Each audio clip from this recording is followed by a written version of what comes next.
Abra sua Bíblia em Marcos, capítulo 1. Nós leremos dos versículos 35 a 39. Deixe ela aberta.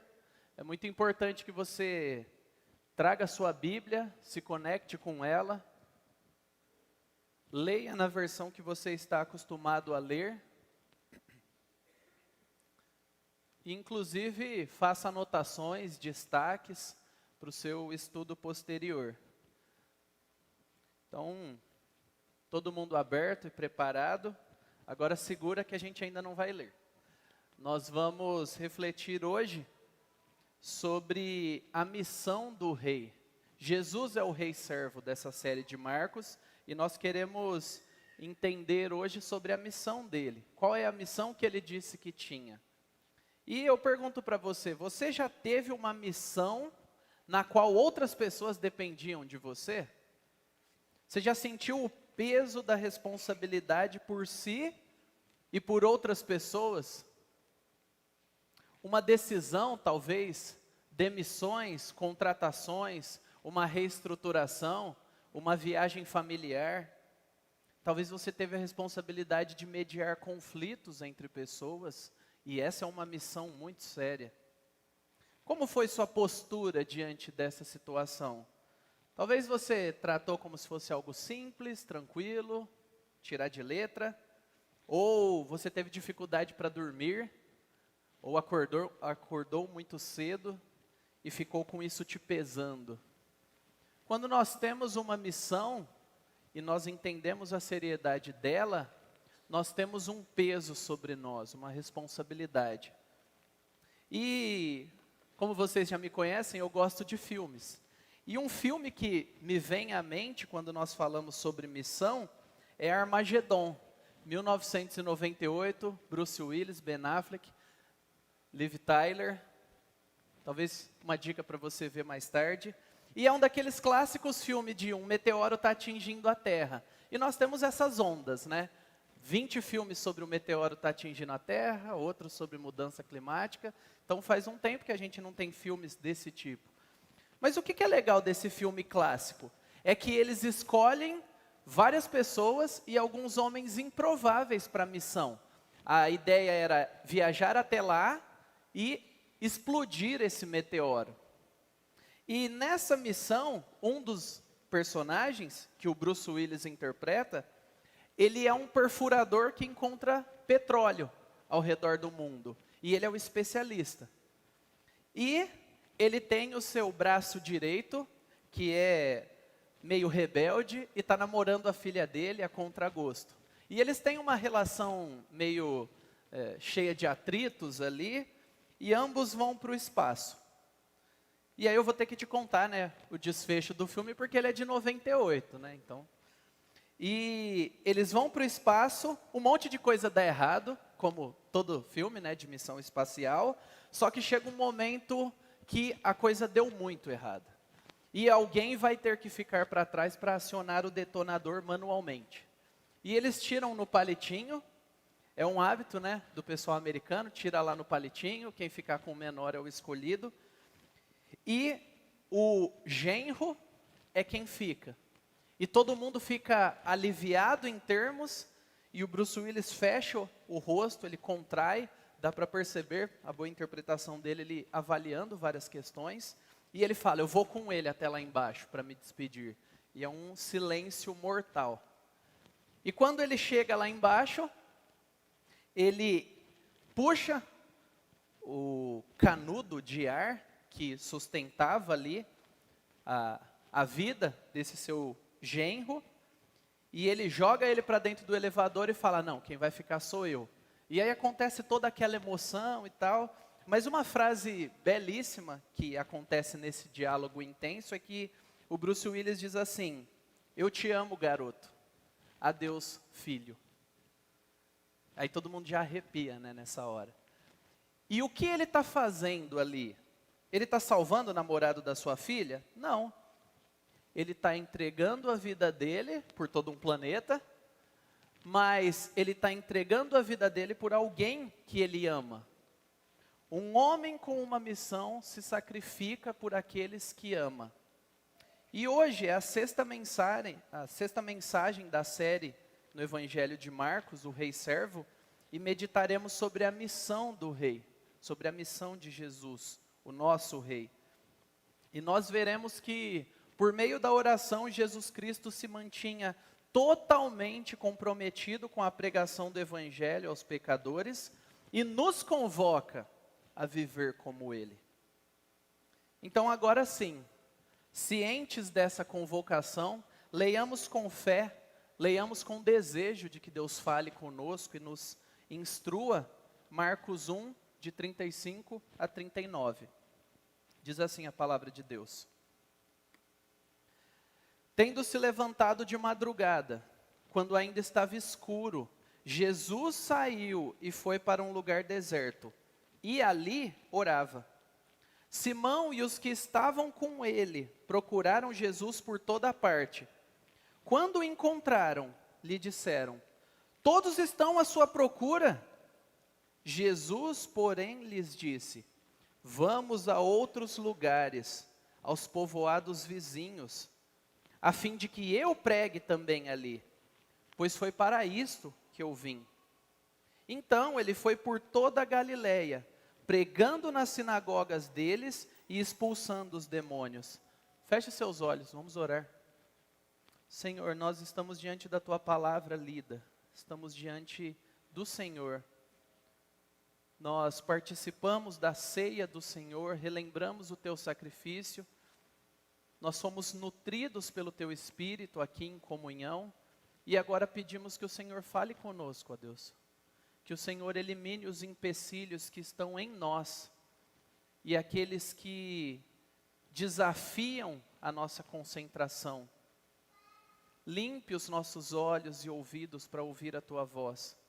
E por mim eu peço que o Senhor tenha misericórdia, que eu não seja um instrumento que seja defeituoso, mas que o Senhor me use apesar de mim para comunicar a Tua palavra ao Teu povo, para encorajar os abatidos, para alertar aqueles que estão em pecado e para encorajar a Tua igreja a Te amar e a se comprometer contigo. E que essa mensagem penetre no meu coração e na vida dos meus irmãos, em nome de Jesus. Amém. Bom, recapitulando, se faz necessário, nós temos a última mensagem que o presbítero Rafael Ramos pregou, e ele falou especificamente aí sobre a cura da sogra de Pedro e algumas outras curas e expulsão de demônios. Mas a gente já viu ao longo do Evangelho de Marcos que Jesus iniciou seu ministério na sinagoga, ele chamou pescadores, ele expulsou demônios, ele fez várias coisas. E eu resumi um pouco a mensagem que o presbítero Rafael trouxe para nós, que foi: Jesus é um rei que se importa com as pessoas. Isso é para gravar. Jesus é um rei que se importa com as pessoas. Ele as amava e demonstrava seu amor e poder, curando aqueles que vinham até ele. Então a gente tem esse clímax. Jesus teve um dia intenso, que começa lá no versículo 21, quando logo, de manhã, no sábado, ele vai à sinagoga. E isso foi até a noite, que está no versículo 32, que fala que as pessoas vieram para ser curados por ele, depois do pôr do sol. Então, provavelmente aqui, ele ficou acordado até mais tarde, além do que é o usual. Agora a gente se volta para o versículo 35. E o que nós temos? Nós temos a afirmação de que Jesus se levantou de madrugada, quando ainda estava escuro, e ele foi para um lugar deserto, e ali ele orava. Jesus não dormiu tanto quanto ele poderia. Ele tinha uma necessidade de se afastar daquele momento bom, daquele momento intenso, um pouco caótico até, e ele se retira para orar, independente do cansaço físico que ele tinha. Mas e no nosso caso? Às vezes nós recebemos pessoas, celebramos aniversários, estudamos bastante, trabalhamos algumas horas a mais, limpamos a casa. Seja qual for o motivo que nos deixou cansados, o que nós fazemos depois de um dia cheio? Será que nós emburramos e ficamos o dia inteiro mal-humorado, porque nós estamos cansados? Ou nós esperamos que a nossa família ou igreja nos aplaudam? Olha como você serve. Ou talvez a gente só dorme até mais tarde mesmo e deixa para lá as nossas responsabilidades e depois a gente vê. Ou você é daqueles que, tendo uma agenda disponível, cancela os seus compromissos e posterga algumas atividades. Ou será que, se for sábado então, é fácil? A gente só não vai à celebração coletiva, ou só não vai ao grupo pequeno, ou só não servimos na nossa agenda ministerial, porque a gente está cansado, e é justificável. Jesus estava cansado de um dia intenso, e o que ele fez? Ele foi orar. Pensa comigo, o homem mais cheio do Espírito Santo que pisou na face da terra, sem pecado, sem deformidades morais, ele se dedica à oração. Quando as coisas estavam tudo dando certo, ele está iniciando o ministério dele aqui, as pessoas estão vindo, ele está pregando, ele está curando, e está tendo volume e agitação. E ele para orar. Será que se nós fôssemos a pessoa com maior responsabilidade do mundo, nós pararíamos para orar?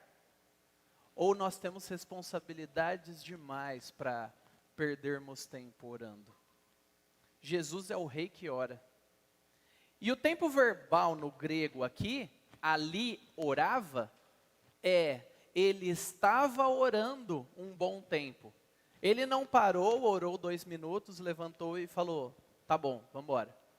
Ele ali orava, ele seguiu uma constante de oração durante um tempo. E você já considerou quais são as coisas pelas quais você e eu estamos dispostos a acordar cedo? Seria Deus ou as coisas de Deus uma destas causas para nós acordarmos cedo? Em Marcos é interessante que nós temos 3 momentos icônicos em que Jesus ora, e Marcos faz questão de expressar. Aqui no começo do seu ministério, no versículo 35, perto do meio do ministério, perto do meio do Evangelho de Marcos, no capítulo 6, versículo 46, e lá mais para o fim, no Getsêmani, no capítulo 14, de 32 a 42. Fala, Jesus foi para um lugar deserto e ali orava, Jesus subiu ao monte para orar, então Jesus chama os seus discípulos ao Getsêmani para orar, ele fala, fiquem aqui um pouco para trás, eu vou ali orar sozinho, vocês estão comigo, mas eu preciso de um tempo sozinho. E se você lembrar, como é narrado em João, eles não aguentaram orar 1 hora. Nós somos esses discípulos. Para que nós não tenhamos aquela falsa ideia de que eles eram super-heróis, que não falhavam porque eles viram a Cristo. Jesus diz para eles, vocês não aguentaram orar 1 hora? Jesus é o nosso Deus homem, o nosso Salvador. E ele orava, ele se dedicava sozinho em oração para ter comunhão com o Pai, para ter comunhão no Espírito. Ele não precisava de motivos externos muito grandes, ele não precisava de grandes desafios. Ele queria ter comunhão. E eu pergunto, para nós refletirmos, nós oramos? Nós temos orado?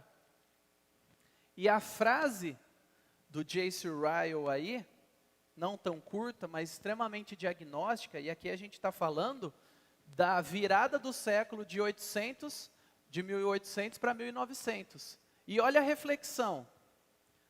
Faremos muito bem em manter sob santa vigilância nossos hábitos de oração. É dessa maneira que podemos sentir o pulso de nosso cristianismo. Esse é um teste autêntico de nosso estado perante Deus. A verdadeira religião, na alma de um homem, começa com a oração. A vida de oração decai e retrocede quando o homem se afasta de Deus. E eu concordo com ele. E é provável que você concorde também, e a sua experiência de vida confirme isso. E semana passada nós ouvimos uma exposição baseada em uma oração de Paulo que foi escrita. Será que isso mexeu com a gente? Afetou a nossa rotina? Será que se nós espremermos as nossas orações, sairiam apenas pedidos? E pedidos sobre nós, sobre a nossa vontade? Será que seria apenas sobre nossa saúde, nosso trabalho, nossa família, nossa igreja? Seria apenas sobre nós? Será que daqui a 100 anos, tudo aquilo pelo qual oramos terá algum valor? Ou tudo aquilo pelo qual temos orado não vai perdurar muito tempo? Jesus orava, e isso fazia com que ele fosse comprometido, capacitado e plenamente satisfeito na sua identidade. Muitos de nós sofremos dúvidas, não entendemos quem somos em Deus, quem somos diante de Deus, porque a gente não tem relacionamento com Ele para equilibrar as coisas. Mas isso capacitava a vida de obediência também dele. Para ser, ele precisava de uma vida de oração, mas para fazer, ele precisa de uma vida de oração, e eu e você precisamos. Perceba, ele não faz isso em nenhum momento do seu ministério, ele não cede, ele não impõe a sua vontade de maneira agressiva como nós fazemos, ele não grita, ele não chantageia pessoas, ele não debocha, ele não manipula, porque ele ora, porque ele é cheio de Deus, ele é cheio do Espírito Santo, uma comunhão que a gente não consegue imaginar. O foco de Jesus não era facilmente distraído, porque ele orava, ele tinha uma vida de oração, ele é um modelo para nós nisso. Mas, continuando, a gente tem um segundo movimento desse texto. Jesus se retira para orar, beleza? Só que aí, nós temos os discípulos. Os discípulos procuraram Jesus por toda parte.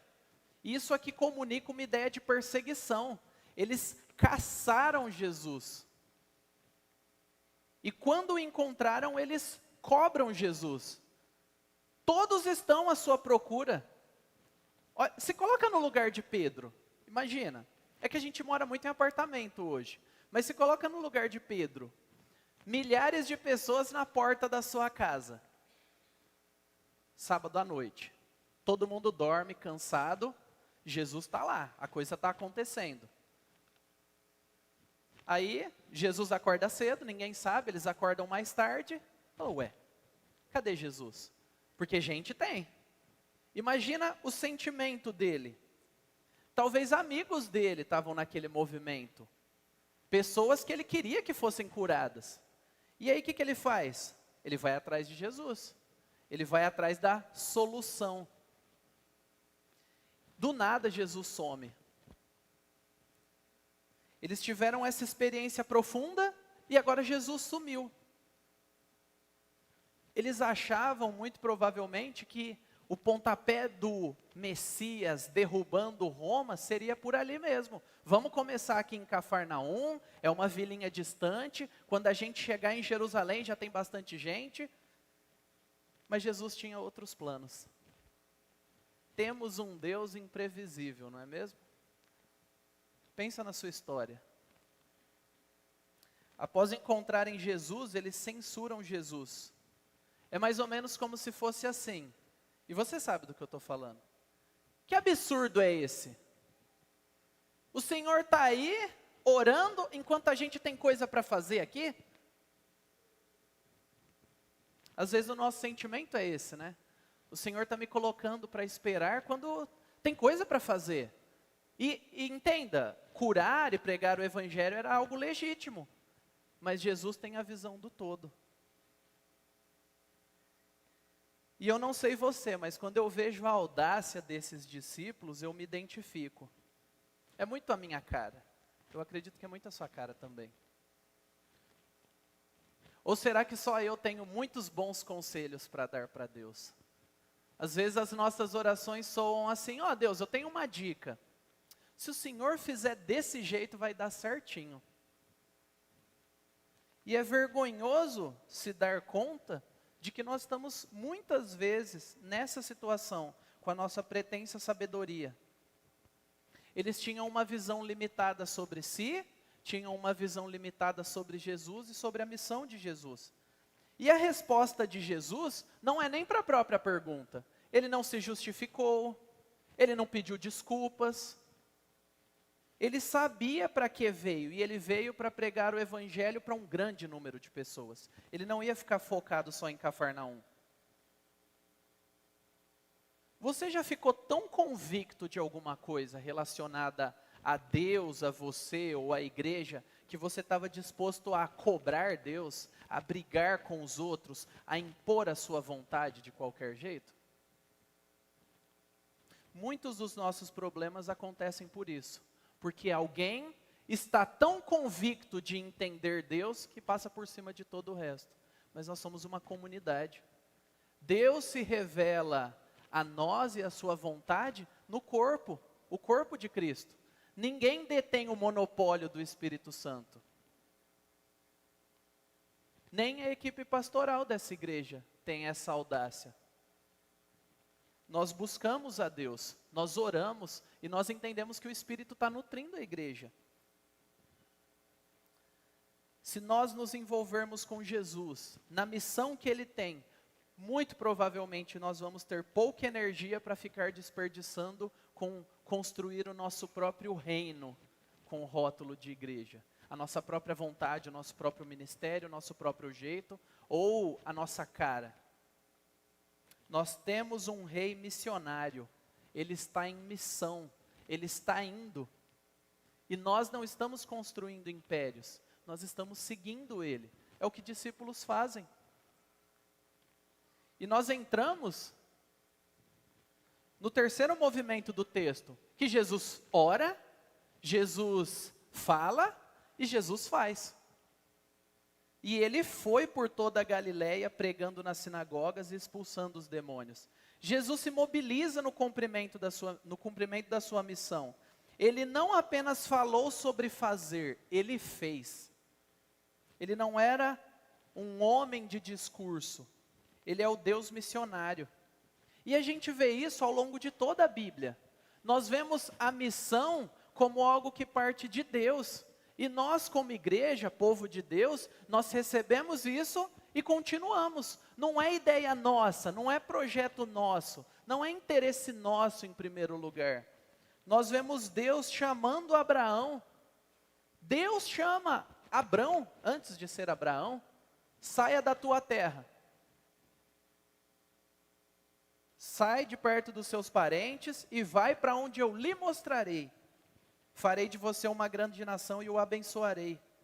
E no final, serão benditas todas as famílias da terra, em você, através de você, por meio de você. Nós temos o chamado de Moisés, Êxodo 3:10. Agora venha, e eu enviarei a Faraó. Para quê? Para que você tire do Egito o meu povo, os filhos de Israel. E mais para frente em Isaías 49, nós temos um progresso na revelação, na compreensão, um povo estruturado, estava quase indo para o cativeiro.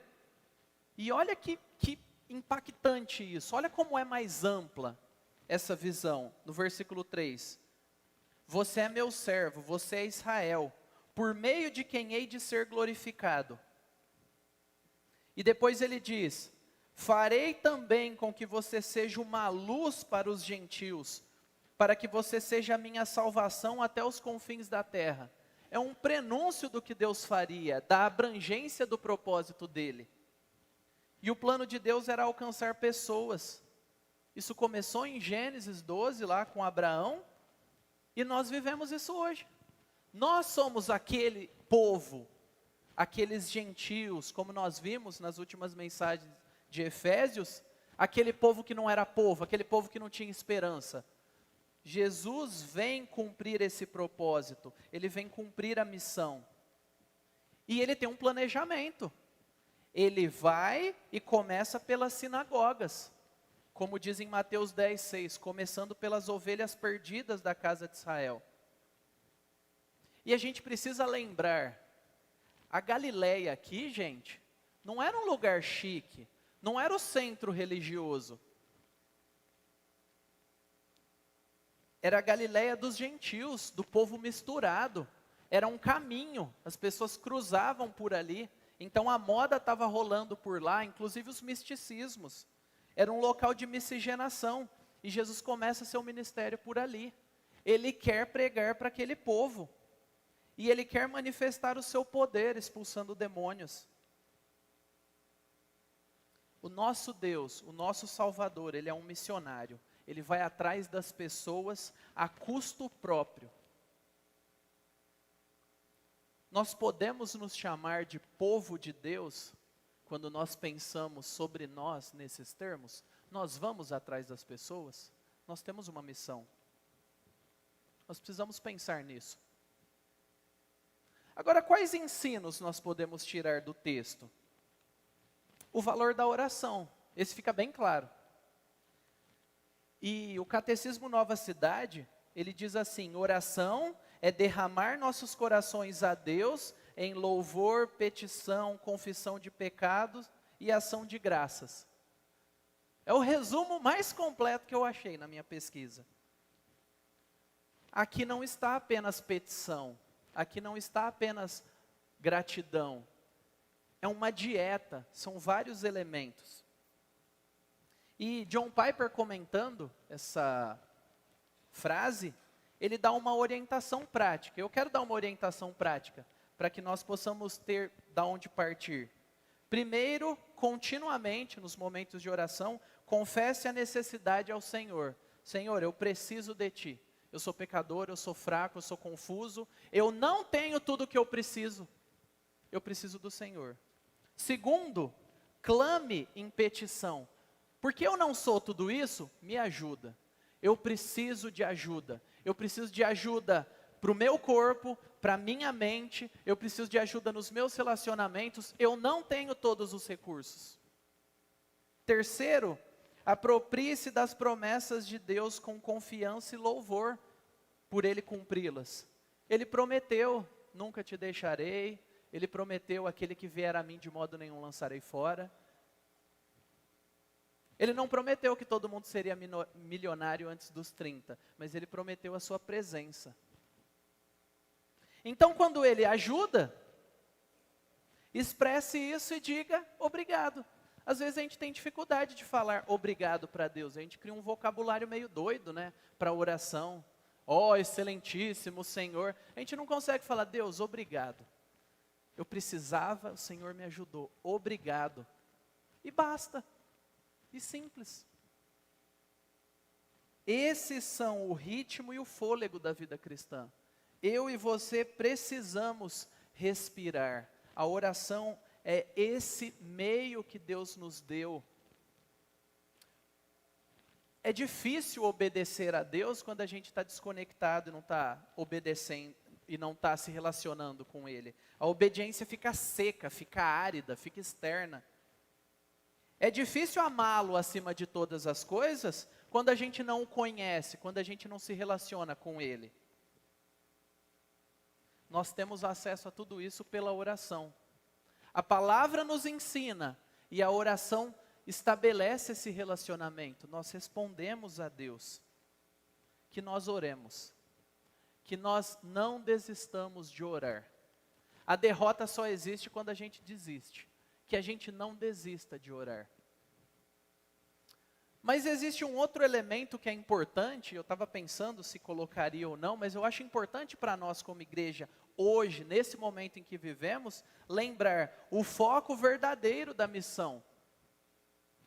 E Gálatas 1:6, Paulo já alertava aqueles irmãos sobre estarem crendo em outro evangelho, estarem passando para outro lado, se confundindo. E nós temos alguns ensinos hoje que são perigosos, que são travestidos, são embalados como evangelho, mas não são. E eu quero destacar um falso ensino aqui, que eu acho muito problemático, que é o cristianismo progressista, o evangelho progressista. E tem um livro que chama Outro Evangelho, é da editora Fiel, em que uma cantora cristã, ela fala do processo dela. Ela se envolveu com esse grupo e todas as crises de fé. E ela fala sobre alguns elementos que os cristãos progressistas não afirmam. E que nós, que cremos na palavra de Deus, afirmamos. Então, eles repudiam a Bíblia como palavra de Deus, inspirada e infalível. A Trindade é irrelevante. Eles desconsideram a ideia de um pecado original que deformou todos nós. A salvação pela graça. Eles repudiam o nascimento virginal milagroso de Jesus, ou que o seu sacrifício era expiatório. Jesus morrendo para que outras pessoas que não merecem fossem perdoadas. Ou a ideia de qualquer ressurreição física de Jesus, ou qualquer sinal divino. Eles são críticos ferrenhos da igreja institucional. Para esses, a igreja institucional é o mal na terra, é a causa de todos os problemas. Alguns são desigrejados, se auto-intitulam igreja, mas não se vinculam a nenhum tipo de corpo, não se submetem a ninguém. E a segunda vinda de Cristo é irrelevante, não interessa. E essa cosmovisão, ela tem alguns elementos aí, e eu quero destacar só algum ou outro. Eles têm um foco na moralidade, não na salvação. Fazer o bem, a caridade, promover a justiça social é a mesma coisa que ter relacionamento com Deus, e não é assim que a Bíblia diz. Algumas pessoas atribuem ir à catástrofe lá no Rio Grande do Sul e ajudar pessoas com ser povo de Deus. A Bíblia não diz isso. Fazer coisas boas, que a Bíblia diz, é importante, mas isso não nos torna cristãos, é somente a fé em Cristo. Eles são devotos da igreja do politicamente correto. A gente pode fazer tudo, só não pode falar que existe pecado e que tem alguém errado. Porque quem somos nós para julgar os outros? O que importa é a pura aceitação de tudo o tempo todo. Eles levantam temas sociais, a união homoafetiva, a redefinição da família, a liberação de drogas, de todo tipo de coisa, porque a igreja não tem que se meter nessas coisas. A gente está em outro campo, a gente não tem nada a dizer sobre isso. É isso que eles defendem. Via de regra, eles vão se nutrir de um conflito entre o oprimido e o opressor. Quem é pobre é vítima, quem é rico é vilão, e a gente precisa explorar isso, e a gente precisa culpar as pessoas. É isso que eles creem. A ideia de que nós não temos condição de nos guiar como igreja. Nós precisamos que o Estado faça isso por nós. E se a gente tiver algum problema, vamos acionar a justiça e vamos fazer a coisa acontecer. Há uma mistura aí, ao invés de separação, há uma mistura. E o que eles buscam, em resumo? Uma espécie de céu aqui. Se a gente distribuir os bens, se a gente aceitar todo mundo e formos fofinhos uns com os outros, e ninguém falar que o outro está errado, aí sim a gente vai viver bem. Isso não é evangelho. E tem alguns autores que eu coloquei aí embaixo, que são autores perigosos. Cuidado com o que você lê. Leia ciente de. Alguns são até brasileiros. E eles estão pregando outro evangelho. E isso está sendo ensinado em púlpitos de igrejas parecidas com a nossa hoje. Em vários lugares do mundo e do Brasil. Todo tipo de coisa. Em nome de Jesus. E eu não estou falando sobre política aqui. Eu não estou falando sobre política. Eu estou falando sobre uma teologia distorcida, que pode ser chamada também de teologia contextual. Cuidado, irmãos, isso não é cristianismo bíblico. Cuidado com o que você consome. nós cremos que Deus se revelou através disso daqui, a Bíblia, a palavra dele. Ela é suficiente para nós. É a partir dela que nós interpretamos o mundo e a nós mesmos. Nessa igreja, você não irá ouvir sobre revolução para mudar o mundo. Seja por meio político, civil, mas você vai ouvir sobre o Deus que abre mão da sua glória. Para vir como servo, para morrer por pecadores indignos, bagunçados, e transformar esses pecadores. Eu e você. Mas se você quer um resumo confiável, Mário, existe algum resumo na história da igreja que diz o que é o cristianismo bíblico? Existe.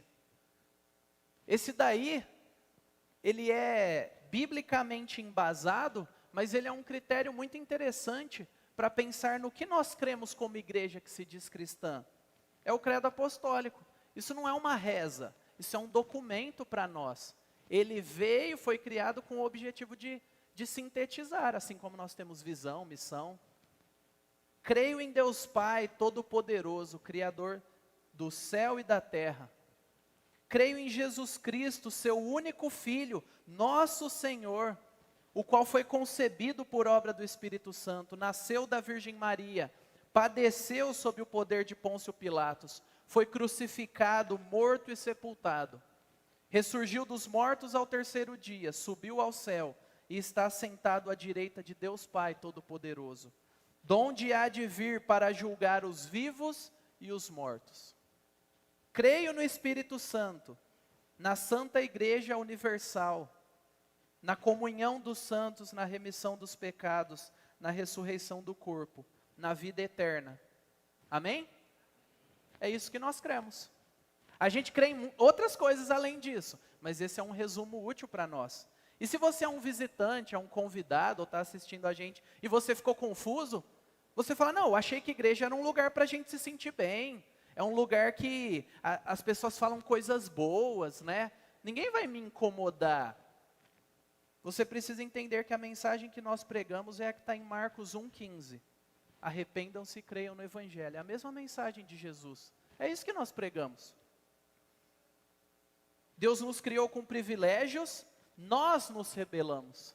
Nós perdemos o nosso relacionamento. Nós sofremos a consequência disso.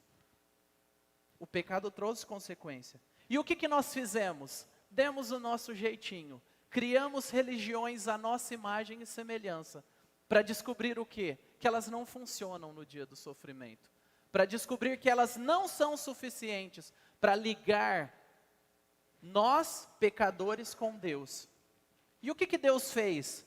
Ele enviou o seu Filho, como é dito aqui, para ensinar, para mostrar o caminho, mas para encarnar esse caminho, para ele morrer, para ele ser o sacrifício no lugar daqueles que se arrependem e creem em Jesus, para restabelecer relacionamento, para nos transformar em filhos de Deus. Então, se você está aqui hoje e nunca pensou seriamente sobre isso, se arrependa. Creia no Evangelho. Peça orientação de quem te chamou. Converse com alguém, converse comigo, converse com alguém que você conhece. Não saia daqui sem entender o que o Evangelho tem a ver com a sua vida. Não saia, é uma oportunidade que Deus te dá hoje. E como nós aplicamos isso à nossa vida? Nós oramos. Você, homem, estudante, profissional, pai, marido, empresário, você ora. Você ora por você e por essas coisas, pelos ambientes que você está envolvido? Ou você, mulher, dona de casa, universitária, profissional, mãe, esposa, você ora. Nós entendemos que a gente não vai passar nessa vida do jeito que Deus quer, se a gente não orar e pedir a Ele que nos capacite e nos transforme. A gente precisa lembrar, gente, oração é vital, é como respiração. Você já sentiu a sua alma apertada? E você se deu conta de que você não orou, ou não estava orando? E aí você orou, você conversou com Deus, você se derramou, você falou com Ele. E aquele aperto sumiu? não é mágica. É só fazer aquilo que Ele nos chama a fazer. Ore sozinho, ore com amigos, ore com o cônjuge, com os filhos, ore com a equipe do seu ministério, ore com algum colega de trabalho, ore. Ore em casa, no carro, ore, não desista. Ah, Mário, eu já orei muito mais. Ore, recomece, não desista. A oração é uma disciplina, não é um dom, não é um presente que cai do céu. Ah, eu queria orar bonito como aquela pessoa. Ore, crie esse hábito, se discipline, encoraje outros também. Todos temos que aprender a orar. Lembre-se que você será treinado fazendo, não é estudando sobre e não é falando com os outros sobre, é fazendo. Crie momentos na sua agenda para lembrar de orar. Coloque lembretes na sua agenda, isso vai ajudar. E o que nós fazemos além disso? Nós priorizamos o que Jesus prioriza. O que Jesus priorizou? Levar o Evangelho às pessoas. Você já falou do Evangelho para alguém esse ano? E eu não estou falando convidar para vir aqui. Você pode convidar para vir aqui. Mas você mesmo, falar com essa pessoa que veio na sua mente, que você sabe que está relutando, você já falou do Evangelho para ela? Fale. Olhe nos olhos dela. Convide ela para um almoço, para uma conversa e fale. Não tenha medo. O nosso medo é muito maior na nossa cabeça do que de fato deveria ser se a gente agisse. Nós saímos como igreja para evangelizar no dia 30 de março e a maior parte das pessoas está aberta a ouvir sobre o Evangelho. Se você queria essa informação, Centro de Ribeirão. Fale, pare de criar monstros na sua cabeça e se comprometa em oração por isso. Vamos juntos servir a Deus fazendo aquilo que Jesus disse e fez. A gente não precisa de uma revelação mística, gente. A gente não precisa que um anjo venha e diga nada além do que já está escrito aqui. Simplesmente pregue a quem está ao seu redor. E se tem uma dica que me ajudou muito, foi uma dica do pastor John Piper. Ele falou, você está inseguro, está com medo de ser rejeitado ou de falar besteira? Comece falando aqui. Grupo pequeno, ministério. Falar sobre o Evangelho com os crentes. Aí você vai pegando o jeito, vai perdendo o medo. Olha que beleza. Sem medo de ser rejeitado. Fala com seu cônjuge, chama um amigo do GP. Você fala para a pessoa, eu quero falar de Jesus, eu vou treinar com você, tá bom? Então não faz careta a hora que eu estiver falando. E deixa a pessoa ouvir, e esse medo vai saindo de você. Eu quero chamar o pessoal da música aqui enquanto eu finalizo. Pede ajuda, Deus nos deu a igreja para isso. Use esse benefício. E lembremos que a missão de Jesus foi delegada a cada um de nós cristãos. Se você é cristão, essa missão é sua. A qualquer um que afirmou ser cristão, você recebeu isso, um pacote fechado. A salvação, o Espírito e a missão. E eu citei o filme no começo, né? Que aquele ato é simplesmente uma demonstração do compromisso que ele tem. Ele ama pessoas, então ele vai fazer o que precisa para salvar as pessoas que ama. Via de regra, Jesus não exige que nós demos a nossa vida de uma vez, via de regra. Um sacrifício definitivo, pum, morri, acabou. Mas ele nos convida e nos convoca para, pouco a pouco, é um versículo que o pastor Oscar gosta, né? Me deixarei gastar. Ele nos convoca todos a isso. Que nós nos deixemos gastar em prol da missão de levar o Evangelho aos outros. 2 Coríntios 5 fala, pois o amor de Cristo nos domina, porque reconhecemos isso. Um morreu por todos, logo todos morreram. E ele morreu por todos para que os que vivem não vivam mais para si mesmo, mas para aquele que por eles morreu e ressuscitou. Tudo isso provém de Deus, que nos reconciliou consigo mesmo por meio de Cristo e nos deu o ministério da reconciliação. Glorificar a Deus, reconciliando e aperfeiçoando vidas em Cristo. Essa é a nossa missão. E que assim como Jesus, nós nos lembremos que por meio da oração, Jesus se mantinha totalmente comprometido com a pregação do Evangelho aos pecadores. E Ele ainda hoje, Ele está fazendo isso hoje. Ele está te convocando a viver como Ele, a viver para Ele, a viver falando dEle e se relacionando com Ele. Que nós ouçamos o chamado dEle para nós e que nós não endureçamos nosso coração. Vamos orar?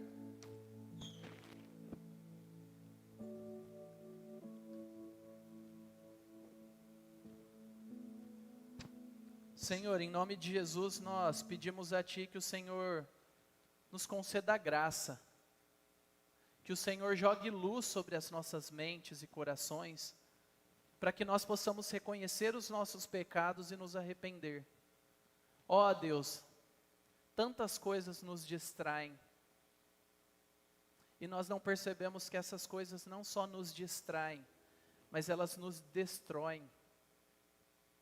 Elas minam a nossa vida, feliz, alegre, satisfeita em Ti e contigo.